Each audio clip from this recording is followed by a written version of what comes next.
বাংলাদেশের মানুষের উপর নির্যাতন নিপীড়ন করে আসছে। তারা শুধু মানুষকে হত্যা করে ক্ষান্ত হয় না, হত্যা করে তার পেট কেটে তার লাশ সমুদ্রে ভাসিয়ে দিয়েছে। তারা শুধুমাত্র দিন করে ক্ষান্ত হয় না, দিনের শিকার পরিবারের সদস্যদেরকে গণধর্ষণ পর্যন্ত করা হয়েছে। তারা শুধুমাত্র মানুষের উপর নির্যাতন করে নাই, এই জুলাইয়ে অন্তত হাজারের কাছাকাছি আমাদের ভাইকে অন্ধ করে দিয়েছে। এই জুলাইয়ে প্রায় 30,000-এর কাছাকাছি আমাদের সহযোদ্ধাদেরকে তারা আহত করেছে। এই জুলাইয়ে 1400-এর অধিক মানুষকে তারা হত্যা করেছে। সুতরাং এই চুক্তির শুধু পরিত্যাগ কোনো সমাধান নাই। এই চুক্তিকে অনতি বিলম্বে গ্রেফতার করে তাকে সর্বোচ্চ বিচারের মুখোমুখি করতে হবে।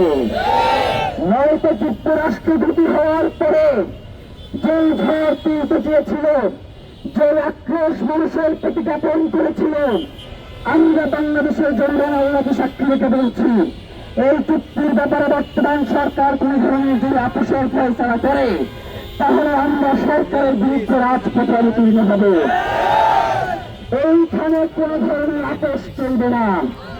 আমাদের কথা একটাই, আগামীকাল সুরেশ সাদিকের পূর্বে চুক্তিকে গ্রেফতার করতে হবে। চুক্তি যদি কোনোভাবে শহীদের জিত পেয়ে যায়, তাহলে বর্তমানে যারা ক্ষমতায় রয়েছেন তারা শহীদের জিত পাবেন না। এখন নিজের কাছে প্রশ্ন করুন, আপনি শহীদের জিত দিবেন নাকি কাউকে শহীদের জিত দিবেন?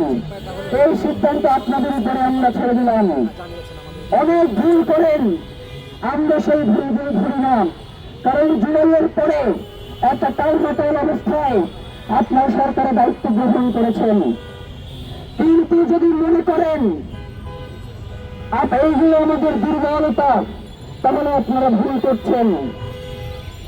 17 বছরে বাংলাদেশের অধিকাংশ মানুষ মনে করেছিল সেই সম্ভবত একমাত্র ব্যক্তি যার বাইরে বাকি সবাই আওয়ামী লীগ।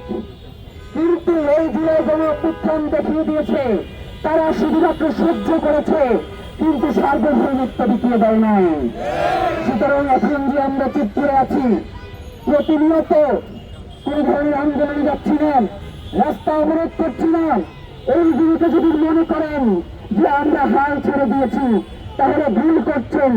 আপনাকে শুধুমাত্র যাতে শান্তিপূর্ণভাবে আপনি এই রাষ্ট্রকে ফাংশন করতে পারেন, এই জন্য আমরা এই সুযোগগুলো আপনাকে তৈরি করে দিচ্ছি। কিন্তু যদি আপনি এই সুযোগের অপব্যবহার করেন, আল্লাহে বেশি দিন ক্ষমতায় আপনি থাকতে পারবেন না। শহীদ ওসমান হাদি আপনাদের ব্যাপারে একটা ওসিয়ত করে গিয়েছিল।